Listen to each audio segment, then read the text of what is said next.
তাহলে আমি জন্মে কি গ্রহণ করে বেঁচে থাকবো, আমি ভাবার আগে যিনি ভেবেছেন, যিনি আমার মাতৃস্তনে দুগ্ধ প্রেরণ করেছেন, তিনি স্বয়ং ভগবান পিতা, আপনি নন। এটা আপনার ভ্রম যে আপনি ভগবান। কোথায় আছে তোর ভগবান? যিনি আছেন তোর অস্তিত্ব দেখা যায় না কেন? পিতা, যিনি আপনার জ্যেষ্ঠ ভ্রাতাকে হত্যা করেছে, তার অস্তিত্ব নতুন করে দেখতে চান? হিরণ্যকশিপুর আরো রেগে গেলেন, কি সে হত্যা করেছে? তবে সে সম্মুখে আসে না কেন? কোথায় তিনি? যাকে দেখাই যায় না সে মিথ্যা, সে কখনো সত্য নয়। পিতা, দেখো তো এটা কি? এক বাটি দুধ। আমি যদি বলি ঘি, তুমি দুধ দেখছো। আমি যদি বলি ঘি, দুধের মধ্যে ঘি থাকে, এটা সত্য দেখা যায়? যায় না। মন্থন করলে ঘিটা বেরিয়ে আসে। সেই ঘি দিয়ে প্রদীপ জ্বালানো যায়, দুধ দিয়ে প্রদীপ জ্বালানো যায়? দুধ দিয়ে প্রদীপ জ্বালানো যায় না, প্রদীপ নিবানো যায়। জগৎ মাঝে জগদীশ আছেন, তার জন্য তোমাকে নিজেকে মন্থন করতে হবে। গুরুরূপ গুরুদেবের দেওয়া মন্ত্রের দ্বারা যখন তুমি মন্থন করবে, এই জগৎ মাঝে জগদীশকে তুমি অতি অবশ্যই দর্শন করতে পারবে। কিন্তু তুমি যদি মন্থন না করো, তুমি কখনোই জগৎ মাঝে জগদীশকে দেখতে পারবে না। যে ঘি বের করতে জানে না, তাকে যদি দুধটা দিয়ে বলা হয়, সে কি ঘি বের করতে পারবে না। কিন্তু গোয়ালার কাছে যদি শেখা হয় কেমন করে ঘি মাখন বের করতে হয়, তখন গিয়ে ঠিক ঘিটা বের করা যাবে। এই গোয়ালাটা কে? গোয়ালাটা গুরুদেব। ঘি দুধটা কি? দুধটা হচ্ছেন জগৎ। ভগবান কি? তিনি জগদীশ। এই জগৎ মাঝেই তার অধিষ্ঠান। প্রতিটি অণু, প্রতিটি পরমাণু, প্রতিটি কণা, উপকণা, সবের মধ্যে তিনি আছেন। পার্থক্য, যার জ্ঞান নয়ন উন্মিলিত হয়েছে সে দেখতে পাচ্ছে, যার জ্ঞান নয়ন উন্মিলিত হয় নাই সে আর দেখতে পেল না। যার ভাগ্য, যার সুকৃতি, পূর্ব জন্মের সুকৃতি, তার গুরু চরণাশ্রয় হলো। যার ভাগ্য নেই, তার জীবনে সাধু সঙ্গ, গুরু চরণাশ্রয় হলোই না। বলে আমার তো ভাগ্য খারাপ, আমার এই খারাপ, আমার ওই খারাপ, আমার সেই খারাপ, আর টাকা নাই, পয়সা নাই, কৃষ্ণ ভক্তি আছে, তা তো বুঝি না।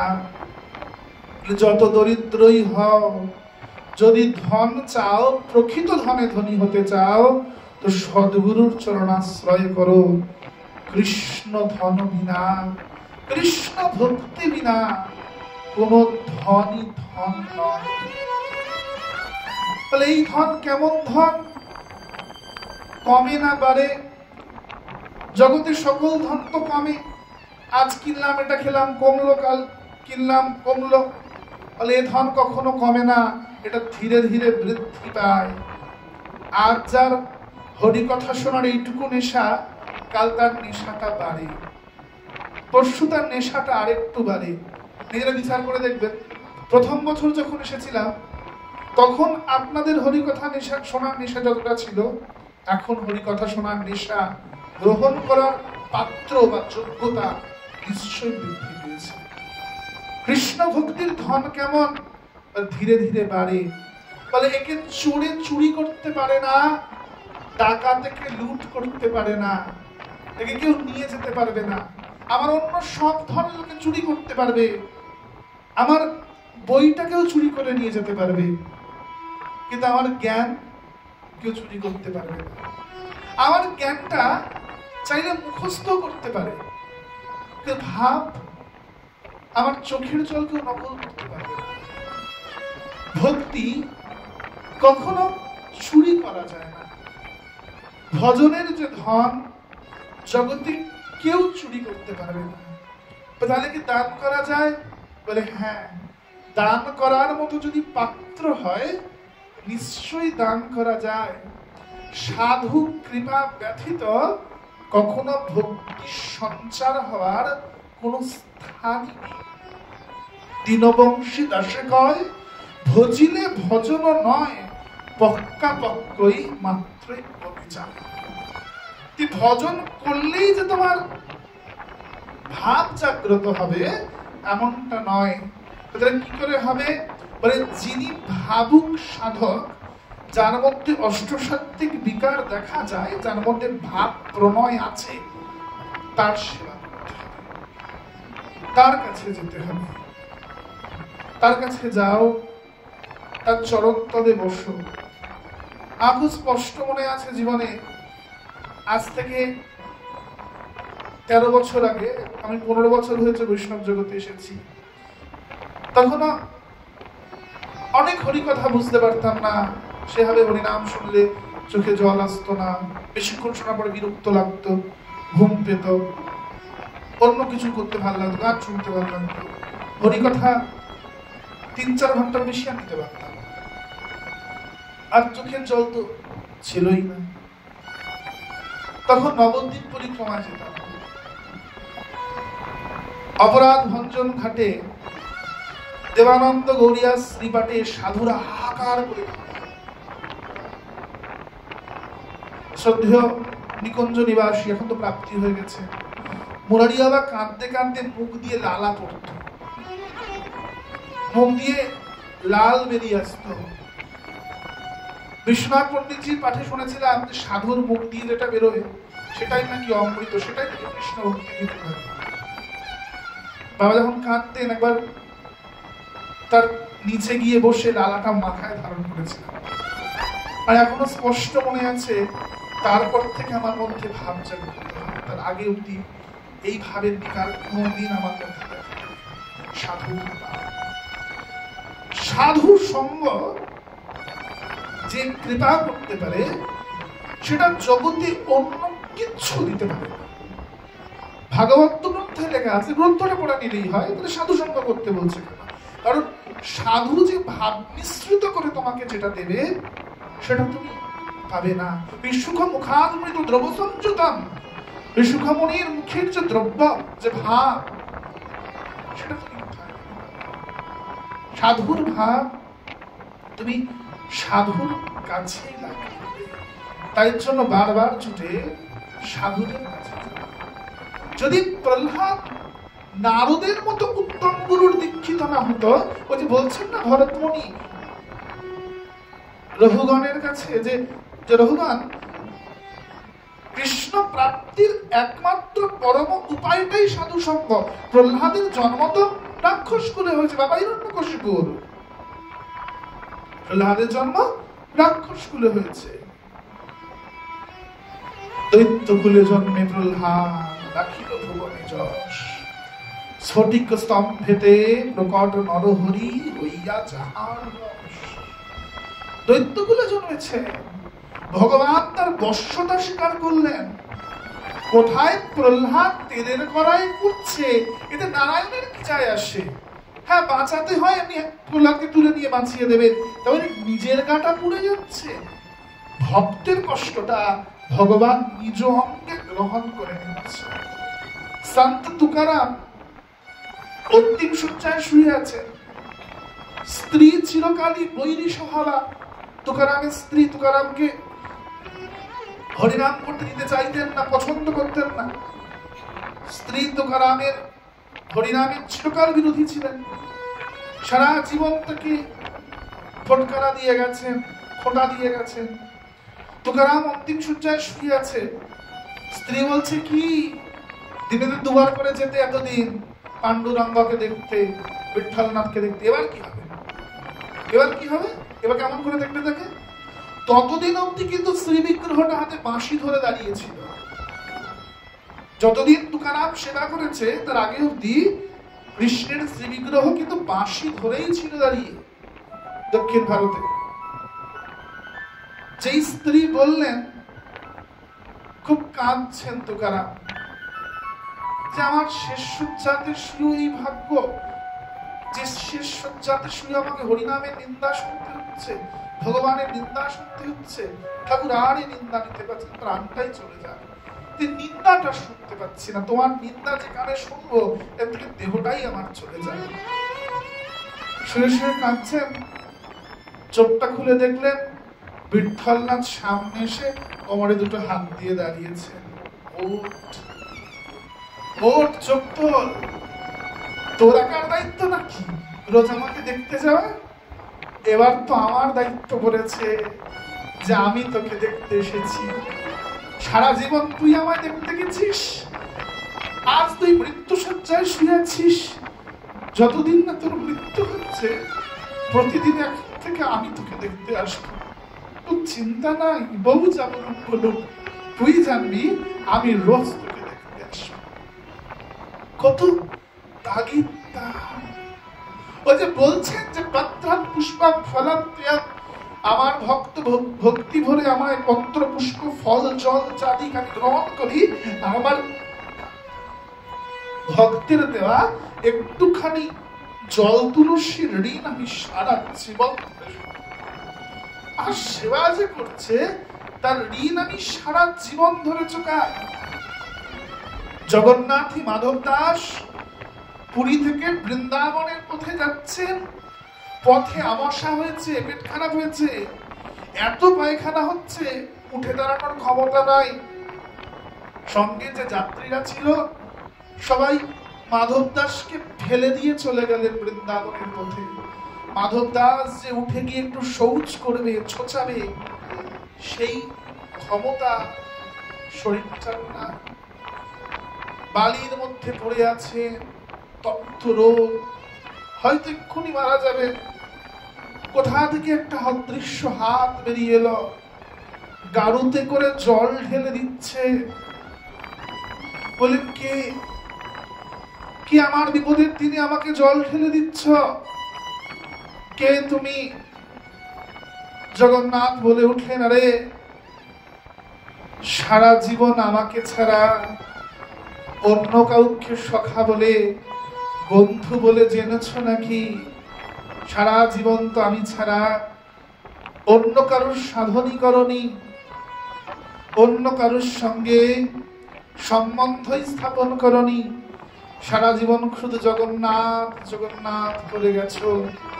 আজ তোমার বিপদের দিনে কে তোমাকে জল দিতে আসবে? দায়িত্বটা তো আমার। সারা জীবন আমায় বন্ধু মেনেছ, এখন আমার দায় পড়েছে, ছুটে এসছি তোমাকে জল দেব বলে। ওঠো ও জগন্নাথ, তুই তো 14 ভুবনের না, তুমি নীলাদ্রি বিজয়ী, তুমি নীলাচলের রত্নবেদিতে বসো ঠাকুর, তুমি ভূয়সী ব্রাহ্মণের দ্বারা স্তুত, তোমাকে ব্রাহ্মণরা নিত্য নিত্য স্তুতি করেন। তুমি নিত্য 56 ভোগ খাও, দণ্ডে 24 মিনিটে 100 বার ভোগ লাগে তোমার। তুমি আমার জন্য জল খরচে জল নিয়ে এসেছো, তোমার লজ্জা করছে না? 14 ভুবনের মালিক। শোন, আমার লজ্জা করে না, আমার ভক্ত আমার কাছে আগে। ভক্তকে কৃপা করব বলেই মাথায় চন্ডাল চূড়া পরে রত্নবেদী ছেড়ে আমি পথে ফিরে আসি ভক্তের কাছে কৃপা দেব। ওঠ, বৃন্দাবন যাবি না? যা বৃন্দাবন, আমায় দেখে আয়, আমি ওখানে তাকে বিহারীর উপর বিহার করি। যা। তিনি কৃপাময়, তোমার বিশ্বাস হবে অটুট, শ্রদ্ধা হবে অটুট। আজ শ্রদ্ধা আছে, কাল জীবনে একটু বিপদে পড়লে শ্রদ্ধাটা নড়ে গেল, সেটা কিন্তু বিশ্বাস নয়, সেটা কিন্তু শ্রদ্ধা নয়। জীবনের পরম মুহূর্ত, যে সময় মৃত্যু আসন্ন, চরম বিপদ, সেই সময় দাঁড়িয়ে বলতে হবে, আমি জানি তুমি আছো, তুমি রক্ষা করবে মদন গোপাল, আমার কোনো বিপদ হবে না। আমি জানি তুমি আছো, তুমি দেখবে, আমার তো কোনো চিন্তা নাই, আমার কোনো দায় ভারী নাই, তুমি তো আছো, তুই দেখবে, আমি জানি। পাণ্ডবরা শিবিরে ঘুমোচ্ছে, ভগবান বাইরে পায়চারি খাচ্ছে, দ্রৌপদী ছুটে এসেছেন, প্রভু কি হয়েছে, মাঝরাতে জেগে আছেন কেন? ও দ্রৌপদী, পাণ্ডবদের যে বড় বিপদ, পাণ্ডবদের বড় বিপদ। আজ রাতে দুর্যোধনের স্ত্রী ভানুমতি যাবে ভীষ্মের কাছে, ভীষ্ম তাকে সদা সুহাগনের বর দেবে। পাণ্ডবদের বড় বিপদ। যাদের বিপদ তারা শিবিরে ঘুমাচ্ছে, আর তুমি শিবিরের বাইরে পায়চারি দিচ্ছ। কিরম ঠাকুর তুমি? কি করব বলো? আমি যে বলেছি ন মে ভক্তা প্রণিষ্যতি, আমার ভক্ত কখনো বিনষ্ট হয় না। আমার ভক্ত নিশ্চিন্তে ঘুমাক, আরে আমি তো আছি রক্ষা করার জন্য, আমি ঘুরব, আমার ভক্ত নিশ্চিন্তে ঘুমাক, চলো আমার সাথে। টানতে টানতে নিয়ে আসলেন ভীষ্মের শিবিরে, বলে ভেতরে ঢুকে যাও, ভানুমতি আসবে না। দ্রৌপদী বললেন কেন? দুর্যোধনের স্ত্রী তাই।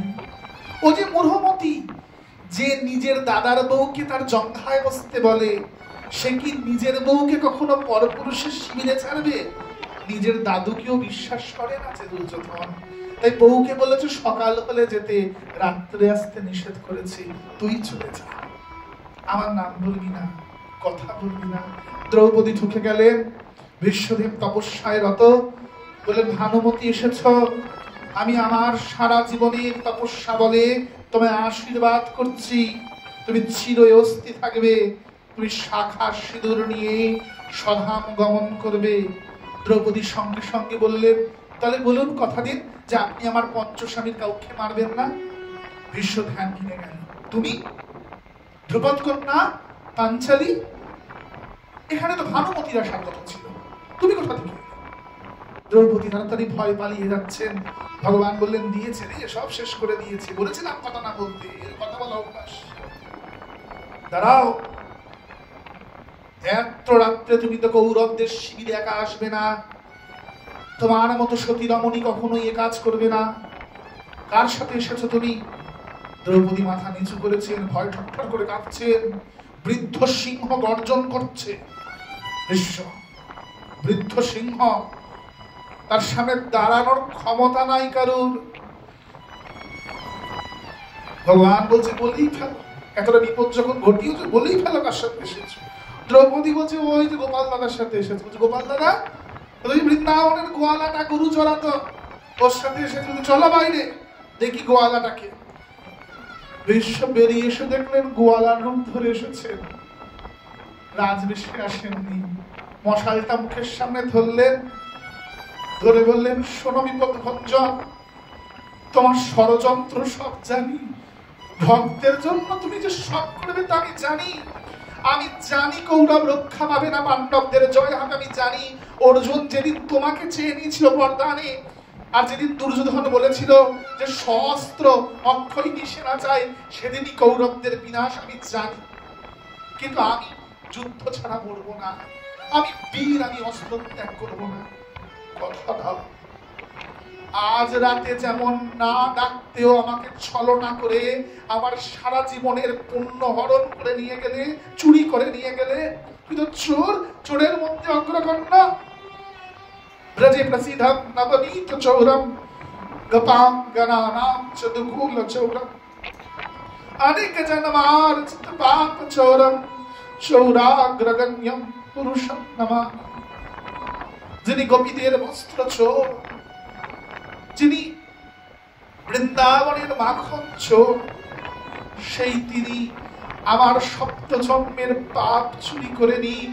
হে চোরদের মধ্যে অগ্রগণ্য, হে চৌরাগ্রগণ্য পুরুষ, আমি তোমাকে প্রণাম করি।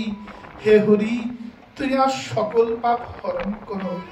আজ যেমন ছলনা করে আমার সারা জীবনের পুণ্য চুরি করে দ্রৌপদীকে দিয়ে দিলে, কথা দাও যেদিন আমার মৃত্যুর সময় যদি ডাকতেও ভুলেও যাই, তুমি আসতে ভুল করবে না, তুমি আসবে। কথা দাও। পিতামহ ভীষ্মের মৃত্যু শয্যা, মরবেন। পিতামহ ভীষ্ম বারবার করে দিক ওদিক তাকাচ্ছে। অর্জুন আদি ভাবছে যে কার অপেক্ষা করছে, কার অপেক্ষা করছে? দ্রৌপদী জানেন যে কার অপেক্ষা করছে। ভগবান সম্মুখে এসে দাঁড়ালেন। ভীষ্ম, এই তো আমি, এবার প্রাণ রাখো। না, আমি এই রূপটা দেখবো না। তবে আজ রাজবেশে আসিনি, তোমার জন্য মুকুট খুলে ময়ূর চূড়া পরে এসেছি মধুর্য রূপে, তাও ভালো লাগছে না। আমি এই রূপ দেখবো না, আমি তার মধুসূদন রূপ দেখবো। তুমি যে সত্যি সত্যি বিপদভঞ্জন, আমি ওই রূপটা দেখবো। অর্থাৎ আমাকে ছলনা করো না। ওই তোমার ভক্ত অর্জুন, যুধিষ্ঠির, ভীম ওদেরকে ছলনা করতে পারবে, এই বুড়ো সিংহটাকে ছলনা করতে পারবে না। আমি গঙ্গা পুত্র ভীষ্ম, আমি দেখেছি। আরে যুদ্ধের প্রথম যিনি যুধিষ্ঠির বধ হতো, অর্জুনের প্রাণ যেত আমার প্রথম বাণে। আমি দেখেছি আমার শত শত বাণ তুমি বুক চিতিয়ে নিজের বক্ষে গ্রহণ করেছো, একটা বাণ অর্জুনের গায়ে লাগতে দাওনি। দেখেছি নিজের চোখে তোমার সারা গায়ে তীরবিদ্ধ। আরে সরসজ্জায় শুয়ে আছি আমি, এরা তো জানে না আমার আগে সরসজ্জা হয়েছে তোমার। তোমার সারা গা দিয়ে রক্ত ঝরছে, ওই রূপটা একমাত্র আমি দেখেছি। এরা ভাবে এরা যুদ্ধ করেছে, এরা যুদ্ধে জয়লাভ করেছে। আরে না, যুদ্ধের প্রথম দিনই আমার হাতে সবাই বধ হয়েছিল। তুমি যদি না পাণ্ডবের অগ্রে দাঁড়িয়ে থাকতে, একবার ওই রূপটা দেখাও। অর্জুন অবাক হয়ে ভাবছেন, তাহলে আমি যুদ্ধ করি নাই? স্মরণ করছি আর কি, তাই ভগবান বলছে যে অর্জুন, তুই যুদ্ধ করো, তুমি কেবল নিমিত্ত মাত্র হও। কৌরবদের আমি আগে থেকেই বধ করে রেখেছি, তুমি জয়ী হবেই। অর্জুনের স্মরণ করছে গীতার সেই কথাটা, মহাভারতের সেই উপদেশটা বলেছিলেন। সত্যি সত্যি বলেছিলেন, মিথ্যে মিথ্যে বলেননি। আমি তো ভেবেছিলাম আমাকে বলিয়ে শুধু যুদ্ধটা করিয়েছেন, যুদ্ধ আমি করেছি, তার মানে আমি যুদ্ধ করিনি। হায় হায়, ভগবান পিতামহের সামনে সেই রূপটায় দাঁড়ালেন। সারাটা গা তীরবিদ্ধ, রক্ত ঝরে পড়ছে গা দিয়ে। অর্জুন স্তুতি করতে করতে চরণে লুটিয়ে পড়লেন। হা বিপদ ভঞ্জন, হা দেবকী নন্দন, ভক্ত রক্ষার জন্য তীরটাও বুকে নিয়ে নাও। ভক্ত রক্ষার্থে বুকে তীর খাও তুমি। তোমার এত করুণা, এত কৃপা তোমার। বিশ্ব, প্রাণ রাখো না। আমার একটি কন্যা আছে, তার বিবাহ না দেওয়া অবধি আমি মরবো না। সবাই অবাক হয়ে ভাবছে, পিতামহের কন্যা? পিতামহ তো ব্রহ্মচারী।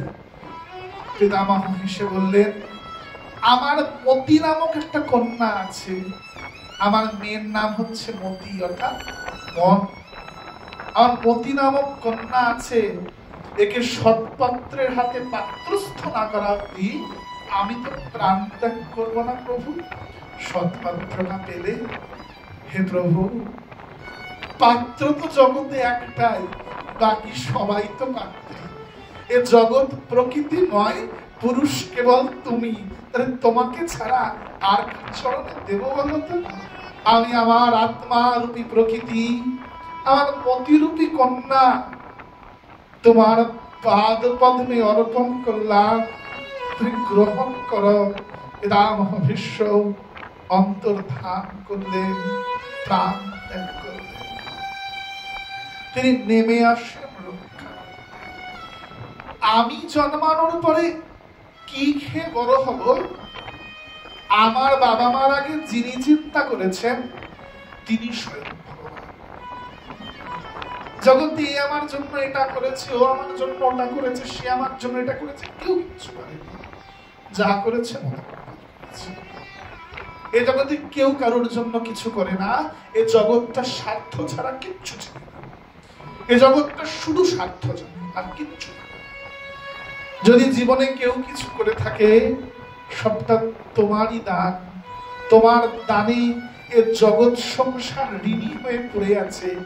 ফারাক একটা, তারা সবাই তোমাকে ধন্যবাদ জানায় না, আর আমি দিনে অহরহ তোমাকে স্তুতি করি, তোমাকে ধন্যবাদ জানাই। হরি, তুমি আমার সবকিছু বহন।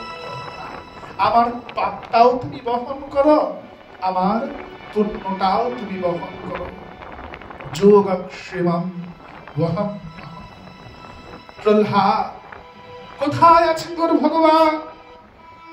পিতা, কোথায় নাই আমার ভগবান? সূর্যের কিরণে, চন্দ্রের চন্দ্রিমায়, পাখির কলতানে, পুষ্পের সুগন্ধে, ভ্রমরের গুঞ্জনে, ময়ূরের কলাপে, হরিণের নর্তনে, গাভীর দুগ্ধে, গাভীর স্তনে, কোথায় নাই আমার ভগবান? যে যজ্ঞকুণ্ড স্থণ্ডিল সেটাও ভগবান, এই যজ্ঞে যে অগ্নিটা জ্বলছে সেটাও ভগবান, যে শ্রুপটা দ্বারা যজ্ঞ হচ্ছে সেটাও ভগবান, যে শ্রুবের দ্বারা যে ঘিটা পড়ছে সেটাও ভগবান, যিনি পৌরোহিত্য করছেন তিনিও ভগবান, যিনি যজমান রূপে বসেছে তার মধ্যেও ভগবান, তিনি চেতন রূপে সবার মধ্যে বিরাজ করছে। কোথায় নাই আমার ভগবান? কি জড়ের মধ্যে আছে তোমার ভগবান? তাহলে কি এই স্ফটিক স্তম্ভের মধ্যে আছে তোমার ভগবান? নিশ্চয়ই। যদি আমার মতো করে দেখতে পারেন তাহলে এই স্ফটিক স্তম্ভেও আছে আমার ভগবান। কেমন দেখতে তাকে দেখেছিস তুই? কেমন তব রূপ দেখি নাই করি, আপন মন দিয়ে তোমার। কেমন দেখতে জানি না, তুমি তো নিরাকার নির্গুণ ব্রহ্ম। আমি তোমাকে যে রূপে সাধনা করি, আমি তোমাকে নাগর রূপে দেখতে ভালোবাসি। আমি জানি তুই নাগর হয়ে আমার সামনে দাঁড়াবে, বিশ্বাস জানি তুমি আসবে। ওই স্ফটিক স্তম্ভে আছে তুই ভগবান। গদা দিয়ে স্ফটিক স্তম্ভটা বাড়ি মারলেন, স্ফটিক স্তম্ভটা থেকে করো করো আজ বিশাল শব্দ, স্ফটিক স্তম্ভটা ভেঙে গিয়ে বাইরে বেরিয়ে এলেন। আধা নর আধা সিংহ, উগ্রম বীরম মহাবিষ্ণুম জ্বলন্তম সর্বতোমুখম নৃসিংহম ভীষণম ভদ্রম মৃত্যুর নমাম্যহম। উগ্রবীর জ্বলন মুখায়, মুখটা জ্বলছে চারিদিক দিয়ে, মাথার উপর শেষনাগ বিরাট ছত্র ধরেছেন, বিরাট রূপে দাঁড়িয়ে আছেন।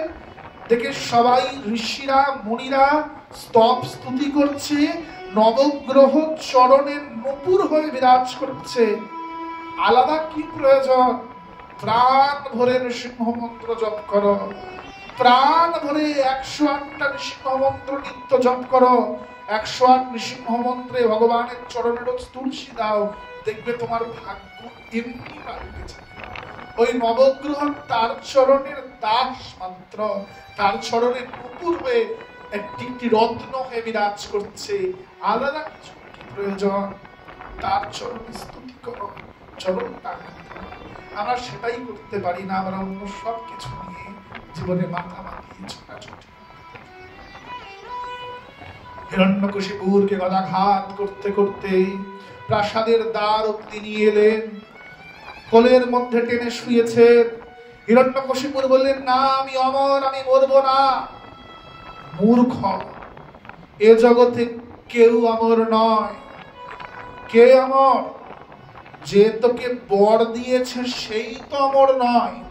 তোকে অমরত্বের বর্ষে দিল কি করে? আমি যতক্ষণ না বর দিচ্ছি এ জগতে কেউ অমরত্ব লাভ করে না। তোকে যে বর দিয়েছে সে নিজেই তো অমর নয়, তুই অমর হবি। বল কি বর পেয়েছিস তুই? আমি দিনে মরবো না রাতে। এটা সন্ধ্যা, না দিন না রাত, গধূলি লগ্ন। ওই দেখ সূর্য অস্ত যাচ্ছে, চন্দ্রমা গগনে দেখা যাচ্ছে, মধ্যবর্তী সময়। আমি না ঘরের বাইরে মরবো না ভিতরে। এটা না ঘরের বাহির না ভিতর, এটা চৌখাট, এটা ঘরের দ্বার। আমি না স্বর্গে মরবো না পাতালে, না মর্ত্যলোকে। তুই কোথাও নেই, তুই আছিস আমার কোলের উপর। আমি না অস্ত্রে মরবো না শস্ত্রে, তোকে না অস্ত্রে মারবো না শস্ত্রে, আমি আমার নখ দ্বারা তোকে বধ করব। ব্রহ্মার সৃষ্টির কেউ আমাকে মারতে পারবে না। আমি ব্রহ্মার সৃষ্টিতে পড়ি না, ব্রহ্মা আমার সৃষ্টিতে পড়ে। আমি বছরের 12 মাসের মধ্যে মরব না। এটা বছরের 12 মাস নয়, এটা অধিক মাস। চন্দ্র মাস, সূর্য মাস একত্রিত হয়ে মল মাস, পুরুষোত্তম মাসকে অবলম্বন করে আমি এসেছি তোকে বধ করতে, তোর উদ্ধার করতে।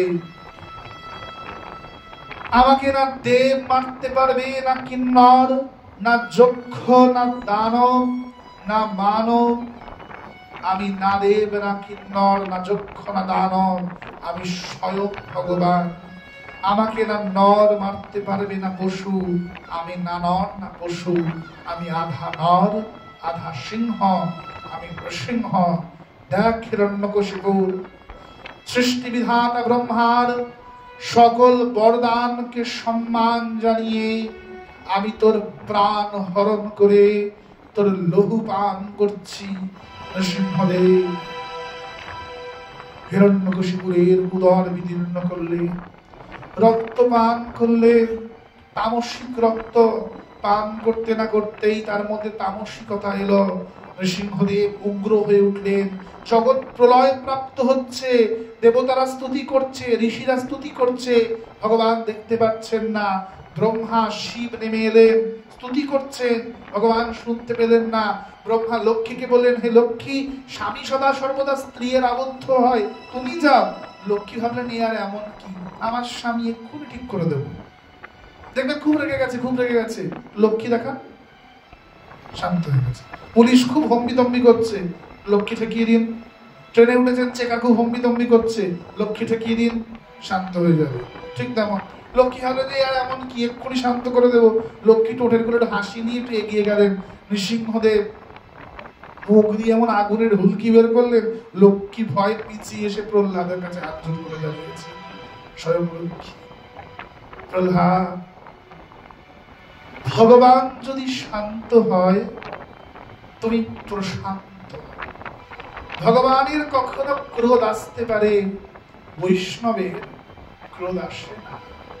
প্রহ্লাদ, লাদ ধাতু মানে ঠান্ডা, গরমকে যে ঠান্ডা করতে পারে তাকে প্রহ্লাদ বলা হয়। এই উগ্র বীরকে কে ঠান্ডা করবে? তোমার জন্যই উনি এই রূপ ধরেছেন। তুমি চাইলে একমাত্র তাকে ঠান্ডা করতে পারো। যাও প্রহ্লাদ, যাও। কেউ সামনে যাচ্ছে না। ওই দশদিকপাল ইন্দ্র, পবন, বরুণ কেউ সামনে যাচ্ছে না। প্রলয়ের দেবতা শিবই উগ্র প্রলয়কে দেখে ভয় দাঁড়িয়ে আছে, সেও সামনে এগোচ্ছে না। প্রহ্লাদের ভয় না। প্রহ্লাদ বলে, আমি জানি তুমি আমার কথা শুনবে। যদি করি অপরাধ তথাপি তুমি নও, যদি হই অপরাধী তথাপি তুমি গতি।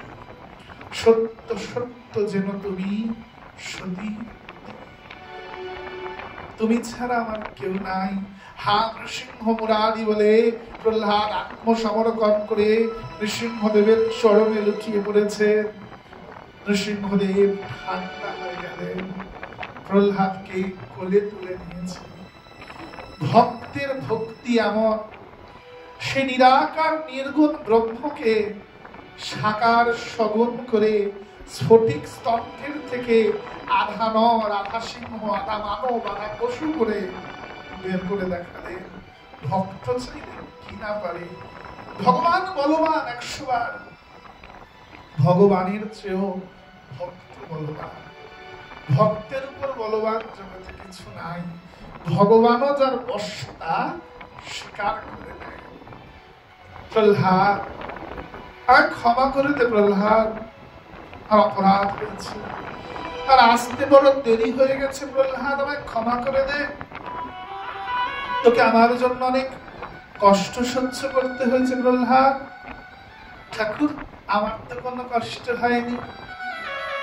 কষ্ট হয়নি। গোমাতা যেমন বাছুরিকে চাটে, নৃসিংহদেব প্রহ্লাদের গালটা লেহন করছে। হিরণ্যকশিপুরের রক্তগুলো পান করছেন কেন? বলছে এই গাছেরই তো ফল প্রহ্লাদ, ফলটা তো মিষ্টি, গাছটা কেমন একটু দেখি। বৃক্ষ তোমার নাম কি? ফলের পরিচয়। সন্তান বলবে বাবা মা কেমন।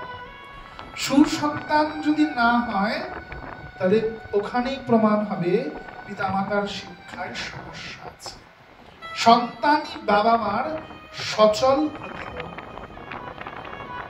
সারা জীবন হিংসায় বিদ্বেষে আমার নাম করেছে হিরণ্যকশিপুর, শ্রীহরি শ্রীহরি জপ করেছে, বিষ্ণু বিষ্ণু জপ করেছে।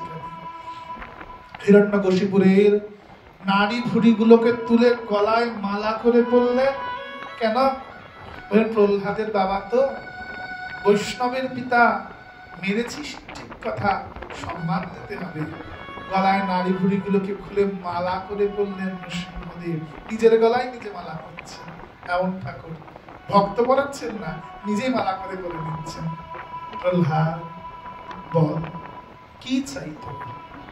কি বর চাস তুই বল? ঠাকুর আমার তো কিছু চাই না। কেন প্রহ্লাদ? কিছু চা, কিছু চা প্রহ্লাদ, কিছু বল। প্রহ্লাদ দেখলেন ভগবান বারবার অনুনয় করছে। প্রহ্লাদ বললেন ঠাকুর তুমি অন্তর্যামী, তুমি নিশ্চয়ই দেখেছ আমার মনে এখন দোকানদারি ব্যবসাদারিটা বেঁচে আছে। আমি এখনো পূর্ণ নিষ্কাম হইনি, তাই তুমি বারবার আমাকে চাইতে বলছো। যদি সত্যি সত্যি আমি সকাম হয়ে থাকি, এখনো নিষ্কাম না হই, তাহলে আমার মনে তোমার কাছে চাইব এইরূপ যদি কোনো আকাঙ্ক্ষা থেকে থাকে তো আমার সেই আকাঙ্ক্ষাটাকেই মিটিয়ে দাও। তোমার ভজন করেছি তোমাকে সুখ দেব বলে, তোমার কাছে কিছু চাইব বলে নয়।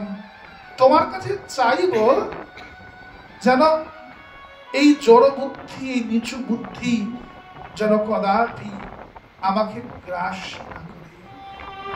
তোমার সেবা করলাম, তোমায় ফুল দিলাম, তুলসী দিলাম, পরিবর্তে যদি তোমার কাছে চাই দোকানদার হয়ে গেলাম। কিন্তু তোমার কাছে দোকানদারি করতে আসিনি, তবে ভালোবাসতে এসেছি। ভালোবাসায় দেওয়া নেওয়া হয় না, ভালোবাসায় শুধু দেব। পরিবর্তে দেবে কি দেবে না সেটা তার উপর নির্ভর করছে, আমার জানার প্রয়োজন নয়। ইচ্ছা হলে দিও, না হলে নাই বা দিও। আমি তোমাকে উজাড় করে দিতে এসেছি, তোমার থেকে কিছু পাবো এই আশায় আমি তোমায় ভালোবাসতে আসি। তোমার প্রতি ভালোবাসা আমার পবিত্র তখনই প্রমাণিত হবে যখন সেই ভালোবাসার বিনিময়ে আমি তোমার কাছে কিছু চাই না। যদি তুমি আমার সঙ্গ না দাও তাও ক্ষতি না, তুই যেখানে যে রূপে খুশি থাকো সেরূপে থাকো, তবে সেটা পবিত্র ভালোবাসা।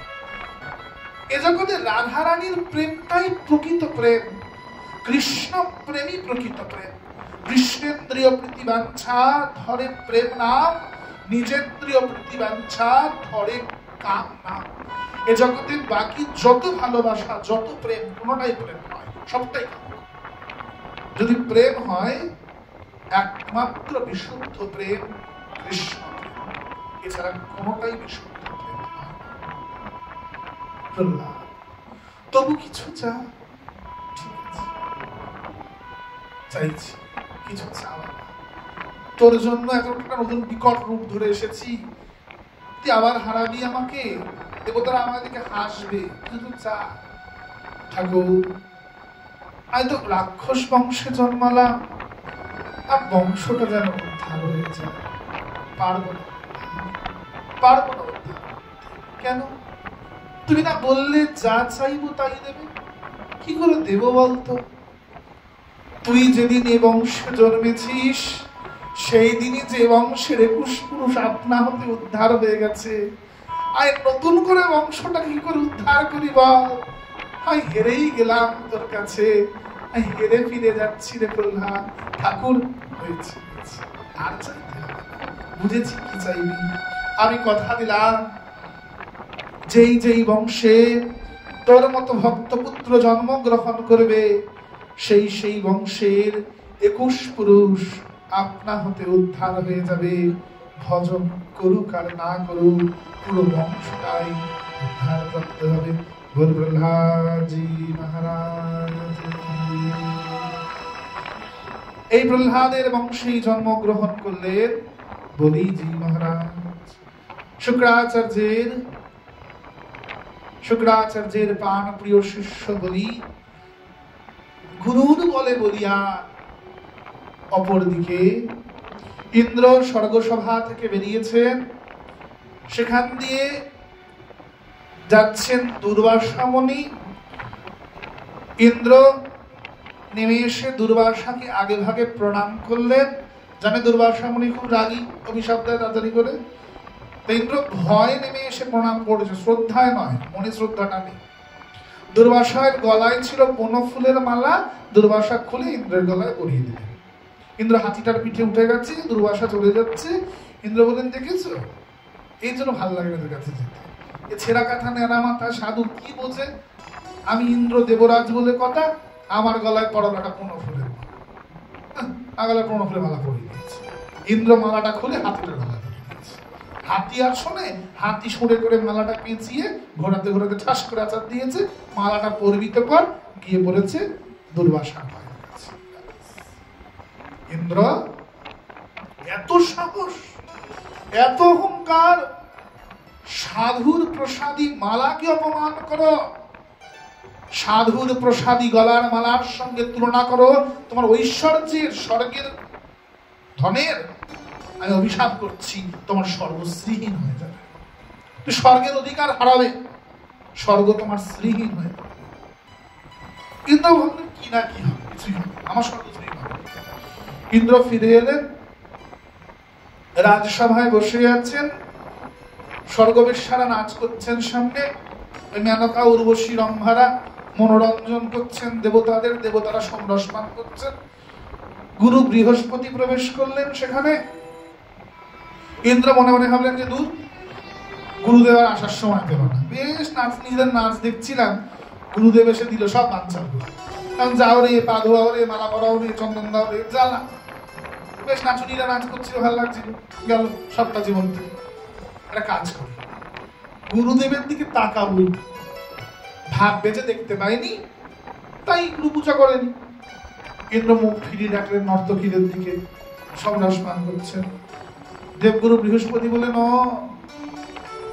গুরুদেবের দিকে দেখতে পারলে না, নর্তকীদের নাচের দিকে দৃষ্টি গেল।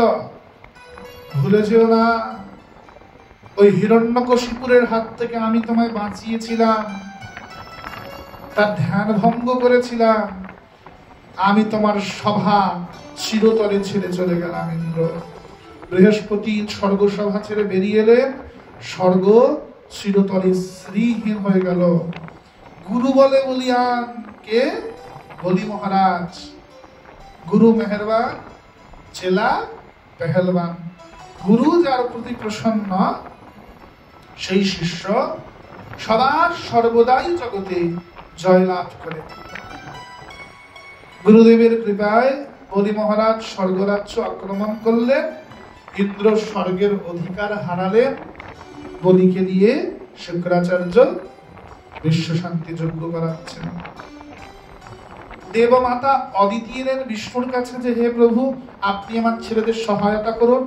বললেন, অসম্ভব, তোর ছেলেরা গুরুদ্রোহী, কৃষ্ণ রুষ্ট হলে গুরু রাখিবারে পারে, গুরু রুষ্ট হলে কৃষ্ণ রাখিবারে মানে, তার পুত্ররা গুরুদ্রোহী, গুরুচরণে অপরাধী, গুরুদেব ত্যাগ দিয়েছে, অসম্ভব হবে। বলেন, তাহলে আমার বরটা আমাকে দাও। তুই আমার বর দিয়েছিলে, তুমি আমার ছেলে হয়ে জন্মাবে, তার পুত্র হয়ে আসো। ঠিক আছে মা, যাও। 1 বছর একাদশী করো, একাদশীর দিন বৈষ্ণব সেবা দাও, 1 বছর পরে আমি তোমার পুত্র হয়ে আসবো। 1 বছর ধরে একাদশী ব্রত করলেন, দ্বাদশীর দিন বৈষ্ণব সেবা, ব্রাহ্মণ সেবা দিলেন অদিতি। ভাদ্র কৃষ্ণা দ্বাদশী তিথির বর্ধান্নে জগৎ সংসার আলো করে কাশ্যপত নয় অদিতি নন্দন রূপে জন্মগ্রহণ করলেন বামন দেব ভগবান। বলবামন দেব ভগবান কি। বামন দেব আবির্ভূত হলেন। অদিতি বললেন, তাহলে এবার আমার ছেলেদের রক্ষা করো, তুই এদের ছোট ভাই হয়ে জন্মেছ, তোমার বড় ভাইয়ের বিপদ, ইন্দ্রাদি দেবতাদের বিপদ, ছোট ভাই, তোমার তাই কর্তব্য এবার দাদাদের রক্ষা করা। বলেন কদাপি নয়, ওই গুরুত্যাগী দাদাদের আমি কোনো মতেই রক্ষা করতে পারবো না। দাদাদের বলো গুরুদেবের চরণে ক্ষমা চাইতে। ইন্দ্রাদি দেবগণ গিয়ে বৃহস্পতিকে ক্ষমা চাইলেন, অর্চনা করলেন। বৃহস্পতি আবার ইন্দ্রকে আশীর্বাদ করে নিজের শিষ্যকে আপন করে নিলেন। অতঃপর বৃহস্পতি অক্ষমালা কমণ্ডল দিলেন। মা অন্নপূর্ণা সদা পূর্ণ থাকে এমন একটি পাত্র প্রদান করলেন। বরুণ ছত্র প্রদান করলেন। ব্রহ্মা কুশাসন প্রদান করলেন। বামন চললেন এবার বলিরাজের গৃহের দিকে। বলিরাজ যজ্ঞ করতে করতে দেখছেন, আহা হা, এ কি অপরূপ রূপ, আহা, যেন গগনে কোটি সূর্য উদিত হয়েছে। বামন দেব এগিয়ে আসছেন বলি মহারাজের যজ্ঞশালার দিকে। কোটি সূর্য, কোটি গগন উদিত, যেন গগনে কোটি সূর্য। শুক্রাচার্য বলছেন, বলি দাঁড়াও। বলছেন, নানা কি সুন্দর দেখতে ব্রাহ্মণটাকে, আর যাবো, আর যেতে দাও, আমি যাবো, ওকে ভিক্ষা দিতে আমার খুব ইচ্ছা করছে। বলি মহারাজ গুরুর কথা শুনলেন না, এগিয়ে গেলেন। কে আপনি? এত সুন্দর দেখতে, কোটি সূর্য সমুজ্জ্বল দেখতে আপনাকে, কি অপরূপ দেখতে, কে আপনি হে বামন? আসুন, পদার্পণ করুন আমার যজ্ঞশালায়। বামন বড় মিষ্টি করে বলল, বলি আমি তোমার যজ্ঞ দেখতে এসেছি। বলি যজ্ঞশালায় তো যজ্ঞ দেখতে এসেছি, শুধু দেখলে হবে? আপনি ব্রাহ্মণ, কিছু দান গ্রহণ করুন। না, দান তো আমি নি না। বলি দান তো আমি নি না। কেন নেন না? অভাব কিসে? মাথায় ছত্র আছে, পরনে বসন, জল খাওয়ার জন্য কমণ্ডলু আছে, সদা পূর্ণ থাকে চালে। মা অন্নপূর্ণা ভিক্ষাপাত্র দিয়ে রেখেছেন, কোনো কিছুর তো অভাব নাই। চাইব কেন? ভিক্ষা নেব কেন? কিছু চান? কিছু চান, আপনাকে দিতে পারলে আমি খুব খুশি হব। দেখো বলি, আমি তো এমনি অযাচক বৃত্তি অবলম্বন করি, কারোর থেকে কোনো দান গ্রহণ করি না, কিন্তু তোমার আগ্রহ দেখে আমি তোমায় অনুগ্রহ করছি। ঠিক আছে, তোমার ভিক্ষা আমি গ্রহণ করব, কিন্তু আমি মাত্র ত্রিপদ ভূমি নেব তোমার কাছে। হে বামন দেবতা, আপনি বুদ্ধিমানের মতো কথা বললেও আপনি যেইকে বামন সেইকে বামনই থেকে গিয়েছেন হে দেবতা। আরে এইটুকু তো আপনার উচ্চতা, আপনি কি ত্রিপদ ভূমি নেবেন? বরঞ্চ আমায় বলুন, আমি অনেক নগর আপনাকে দান করব, গোদান করব, কন্যা দান করব, স্বর্ণদান করব। শোনো বলি, প্রথমত দান গ্রহণ করি না, তোমার আগ্রহ থেকে অনুগ্রহ করেছি। যদি না দাও তো বলো, চলে যায়। আর শোনো, ওই ত্রিপদ ভূমিটা যে নেব, সেটা তোমার পায়ের মাপে নেব না, আমার পায়ের মাপে নেব। শুক্রাচার্য বললেন, এত ঘুরিয়ে পেঁচিয়ে কথা, এত সুবলিষ্ঠ কণ্ঠ, এত মিষ্টি কথা, এত রূপ, কেই ইনি কোন সামান্য ব্রাহ্মণ হতে পারেন না। শুক্রাচার্য ধ্যানস্থ হয়ে দেখলেন স্বয়ং বিষ্ণু এসেছেন বলির দ্বারে। দাঁড়াও বলি, দাঁড়াও, সর্বস্ব চলে যাবে, সর্বস্ব হারাবে তুমি, ভিক্ষা দিও না, অন্য কেউ নয়, ও দেবতাদের হিতকর্তা বিষ্ণু, দেবতাদের স্বর্গরাজ্য ফেরাতে এসেছে। দাঁড়াও, খবরদার বলি, ভিক্ষা দেবে না তুমি। গুরুদেব, স্বয়ং বিষ্ণু এসেছেন আমার দ্বারে, স্বয়ং বিষ্ণু। এই সমগ্র জগৎ যার দ্বারে ভিখারি হয়ে দাঁড়ায়, তিনি আমার দরজায় ভিখারি সেজে এসেছেন, আমি অবশ্যই ভিক্ষা দেব। বলি মূর্খ হয়েও না, আমার কথা শোনো, সর্বশান্ত হয়ে যাবে, সব শেষ হয়ে যাবে, সব চলে যাবে তোমার। যা, চলে যা, তবু দেব, তবু দেব। সমগ্র দেবতারা যার দ্বারে ভিখারি, তিনি আমার দ্বারে ভিখারি, তাকে ত্রিপদ ভূমি দিতে পারবো না? চলে যাবে অবশ্য, তবু দেব। বামন মহারাজ বলছেন, বলি সংকল্প করো, জল হাতে নাও। বলি বলছেন, ত্রিপদ ভূমি সংকল্প করতে হবে? এমনি দিয়ে দিচ্ছি না,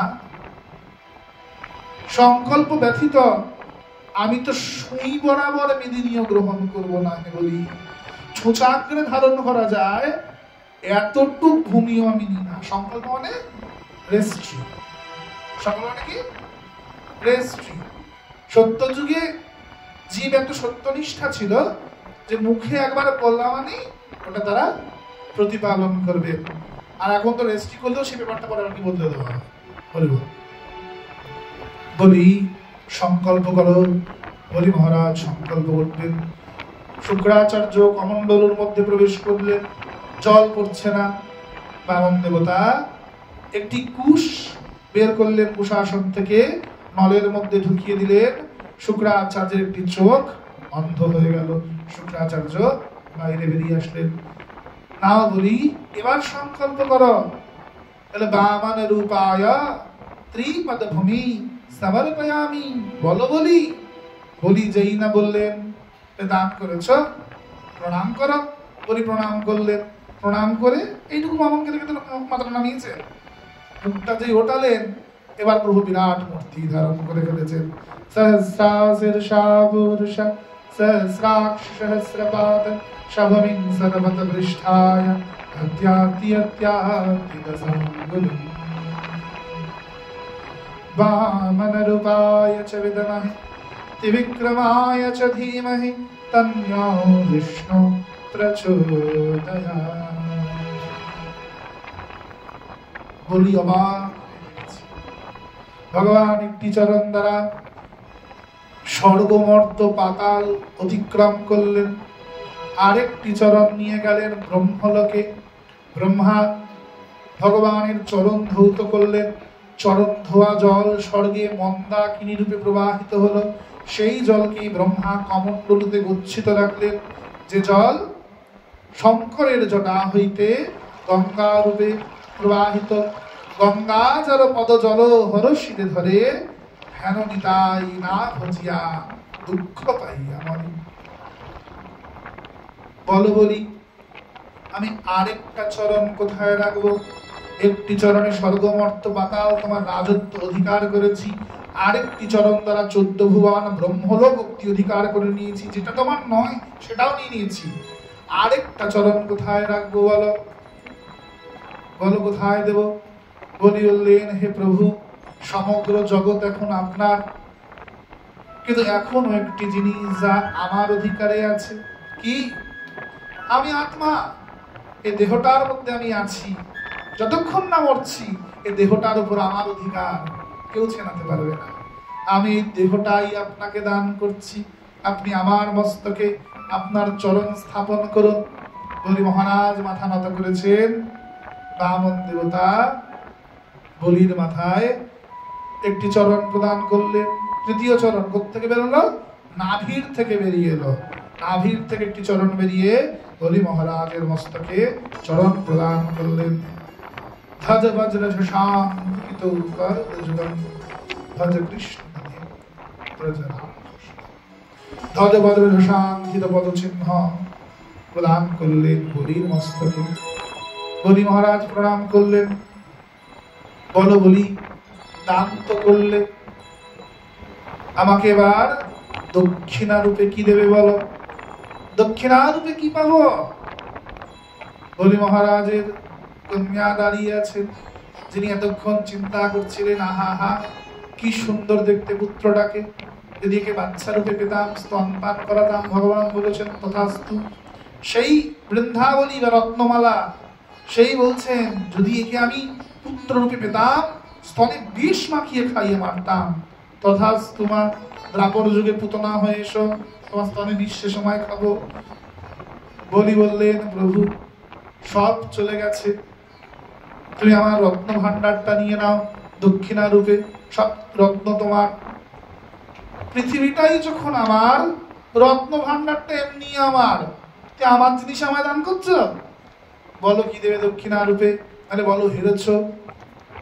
প্রভু সব নিতে পারো, কিন্তু আমি যে জিনিস দানে পেয়েছি সে জিনিস তো তোমাকে দান না করলে তুমি পাবে না। দানে কি পেয়েছি? পত্নীকে পেয়েছি, কন্যা দান হয়েছে, কন্যা দান হয়েছে। পত্নী আমার, এখন অবধি আমার অধিকার আছে তার উপরে। আমি আমার পত্নীটাকেই আপনার চরণে দান রূপে প্রদান করলাম, দক্ষিণা রূপে প্রদান করলাম, আপনি গ্রহণ করুন। বামনদেব বলছে, বলো আমি তোমার ভক্তিতে সন্তুষ্ট, তাই দুটি পথ দিচ্ছি বলি। হয় চলো স্বর্গে, বৈকুণ্ঠে তোমাকে আমি সঙ্গে 10টা মূর্খ দেব, যারা দিন রাত তোমার সামনে আবল তাবল পাঁচাল পারবে।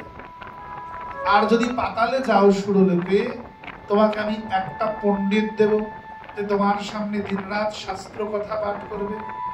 বলি মহারাজ বললেন, প্রভু অমন বৈকুণ্ঠে গিয়ে কি করব, যেখানে আমার সঙ্গে 10টা মূর্খ দিন রাত পাঁচাল পারবে? তার থেকে আমার পাতালে যাওয়া অনেক শ্রেয়, যেখানে একটি জ্ঞানী পণ্ডিত পাবো, তিনি নিত্য নিত্য আমার সামনে শাস্ত্র কথা পাঠ করবে। আমাকে আপনি বরঞ্চ পাতালে নিয়ে চলুন। বামন বলির মাথায় চাপ দিলেন, বলির দেহটা নিয়ে সুরলোকে চলে গেলেন। বলি আমি তোমার ভক্তিতে এতটা সন্তুষ্ট, বলো তোমার কি চাই? প্রহ্লাদজি নেমে এসেছেন, বলি বাধা পড়ে আছে, খুলে দিন আমার নাতিটাকে প্রভু, এবার খুলে দিন। প্রহ্লাদ তোমরা বারবার হারাও, তুমি হারিয়েছিলে তখন, এবার তোমার নাতি হারাচ্ছে আমাকে। তোমার জন্য আধানর আধা সিংহ সেজে এসেছিলাম, আর এবার বামন সেজে এসেছি, এবার তোমার নাতিটা হারাচ্ছে আমাকে, সবাই দেখে হাসছে, আমি হারবো না, বর দেব। বলো বলি তুমি কি চাও? তুমি ত্রিলোকের অধিপত্য ফিরে চাও? ফিরিয়ে দাও। ইন্দ্র কাঁপছে, না রে, কিন্তু আমার ভাই হয়ে জন্মালো, আমার জন্য গেল, সব হরণ করলো, এখন বলছে ফিরিয়ে দেবে, তো কথার কোনো দাম নাই, এ কথার কোনো দাম নাই। স্বধর্মাচরণ, পিতামহ ভীষ্মের কথার দাম আছে। তাই তিনি দ্রৌপদীর চোখের জল না দেখে নিজের ধর্ম দেখেছিলেন। ইনি ভগবান, ইনি নিজের ধর্ম বোঝেন না, ইনি ভক্তের ধর্ম বোঝেন। ভক্ত রক্ষার জন্য কথাও ঘুরিয়ে দিতে পারেন, ভক্ত রক্ষার জন্য রণ ত্যাগ করে চলে যেতে পারেন, ভক্ত রক্ষার জন্য বলেছেন অস্ত্র ধরবো না, বলেছেন অস্ত্র ধরবো না। পিতামহ ভীষ্ম বললেন কি, যাদবের এত বড় কথা, বিনা অস্ত্র ধরে পাণ্ডবদের জিতিয়ে দেবে, তাহলে আমরা কেউ বীর নই, অস্ত্র ধরিয়ে দেখাবো। ভগবান বললেন, আমার ভক্তের কথা রক্ষার জন্য আমার কথা চায় যাক। ভগবান হাতের চাকাটা তুলে ধরলেন, কেন?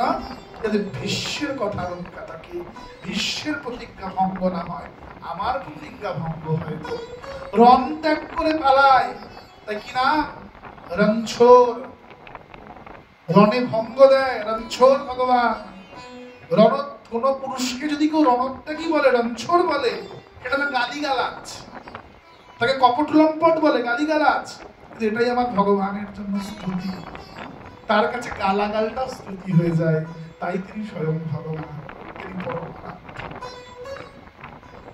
বলো বলি ইন্দ্রের সিংহাসন চাও, ব্রহ্মার সিংহাসন চাও, বলো তুমি কোন লোকের অধিপতি হবে, বলো না তাই দেব। বলি মহারাজ বললেন, রাজ্যম না পারমিষ্ঠম, আমি রাজ্য চাই না, পরমার্থ চাই না, সদা কালে কালে দিনে দিনে তোমার ভক্ত সঙ্গ চাই প্রভু, তোমার কথা শুনতে চাই, হরিনাম করতে চাই। বলি তবু কিছু চাও, তোমার দাদু হারিয়েছে, তুমিও হারাবে, আরে কিছু তো চাও। দেবো, বলছি তো দেবো, চাও। বলি বললেন, তাহলে বলো, আমি আমার সুরলোকের প্রাসাদের বাইরে বেরোবো, ভেতরে ঢুকবো, দুবারই তোমাকে দর্শন করব। ভগবান বললেন, মানে এটা ভালো কিছু চাইতে পারো না? তাহলে বংশের সবাইকে উল্টো পাল্টাই চাও তোমরা?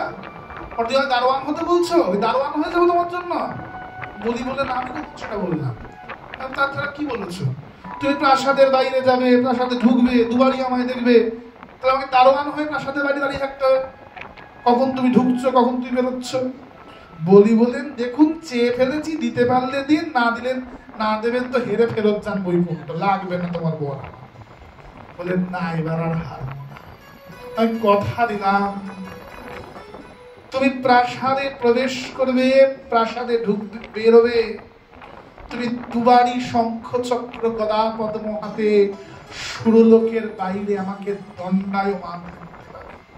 আমার বৈকুণ্ঠের দাড়ি জয় বিজয় থাকতে পারে, কিন্তু আমি তোমার প্রাসাদ পুরীতে দাড়ি হয়ে তোমাকে রক্ষা করব। আমি তোমায় চিরতরে রক্ষা করব, তোমার দাড়ি হয়ে। এমন ঠাকুর দেখেছ? ভক্তের জন্য, ভক্তের আলয় দাড়ি হয়ে দাঁড়িয়ে থাকে। কেমন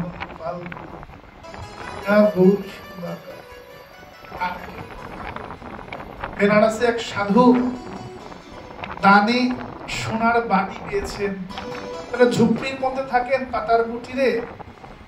সাধুটা যখন আসছে, একটা চোর দেখেছে যে সোনার বাটি পেয়েছে, চোরটা চুরি করবে বলে রোজ রাতে আসে, রোজ রাতে আসে, চুরি আর করতে পারে না।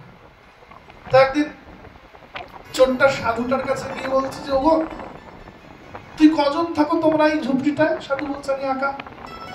না, আর দুটো ছেলে আছে, একটা শ্যামলা, একটা ভরসা, দুটো হাতে তীর নিয়ে দাঁড়িয়ে থাকে সারা রাত, তা রক্ষা করে। দুটো বাচ্চা ছেলে হাতে তীর নিয়ে দাঁড়ায়, দেখো তো এরম দেখতে কিনা?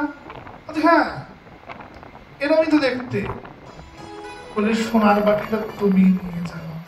বলে, কেন, এমনি দিয়ে দিলে? বলে, হ্যাঁ, একটা সোনার বাটির জন্য যদি আমার ইষ্টকে সারা রাত দরজার বাইরে দাঁড়িয়ে থেকে আমার দরজা পাহারা দিতে হয়, তীর নিয়ে ঘুরে বেড়াতে হয়, অমন সম্পদ আমার চাই না। তুমি এই সম্পদ দিয়ে যাও, অমন সম্পদের আমার জীবনে প্রয়োজন নাই। তুমি এই সম্পদ নিয়ে যাও না। আল্লাহ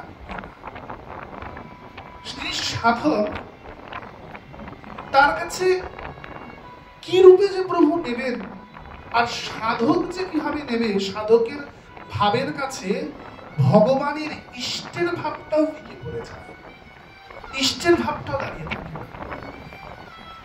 সুধাম বৃন্দাবনে নন্দগাঁওতে আশেশ্বর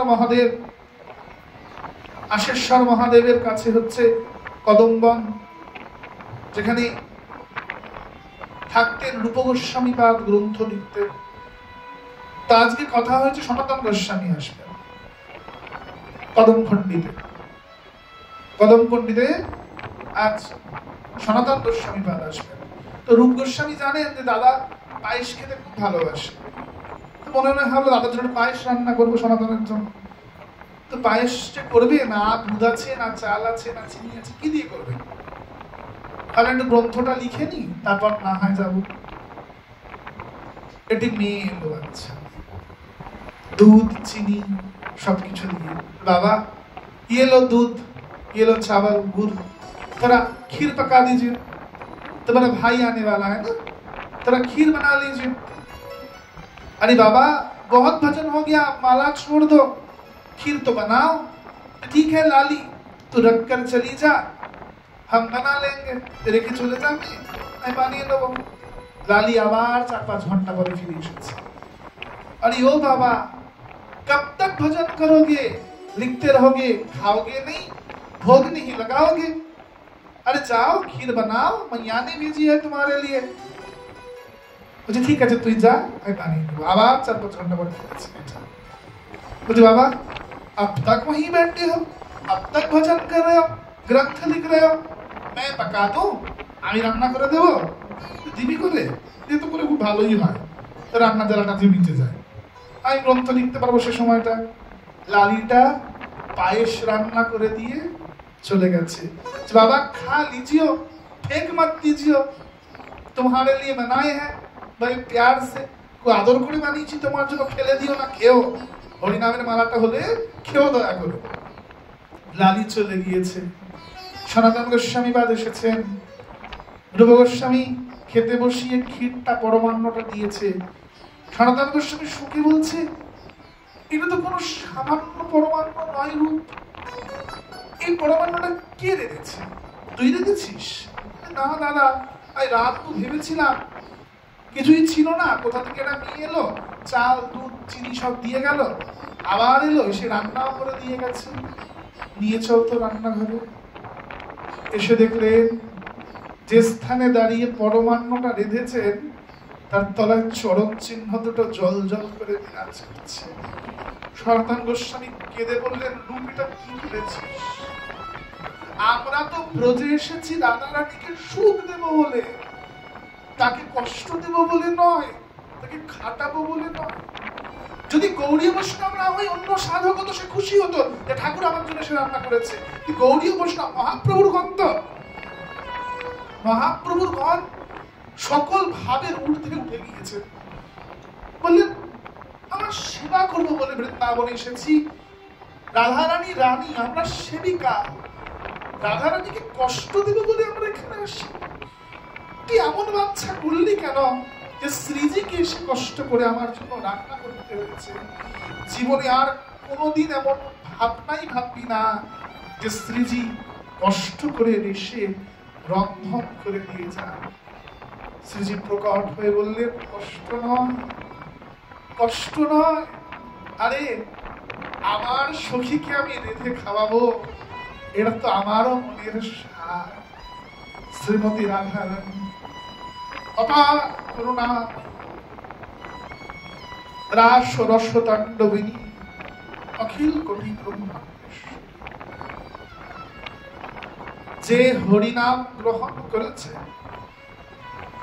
যে রাধা নাম গ্রহণ করেছে, সর্বত্যাগী হয়েছে, তার আহারের চিন্তা করতে হয় না। ভানুনন্দিনী নিজে হাতে বয়ে তার আহারটা দিয়ে আসবে। তুমি শুধু বিশ্বাস করে ভজন করো, বিশ্বাস কিন্তু ভজন করতে হবে, সেবা করতে হবে। সেবা করে দেখো, শ্রীমতী তোমাকে এসে খাইয়ে দিয়ে যাবেন।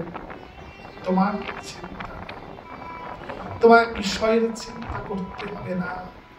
তিনি আছেন, তিনি মহালক্ষ্মী স্বরূপিণী, যার চরণ থেকে অমন কোটি দুর্গা, কোটি লক্ষ্মী, কোটি সরস্বতী বেরোয়।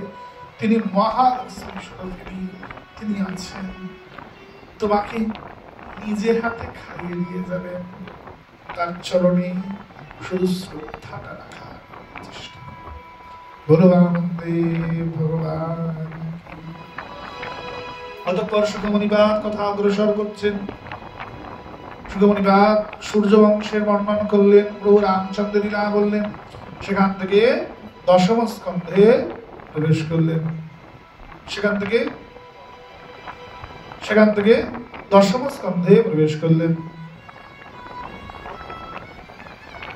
কংস মহারাজ দৈবকীর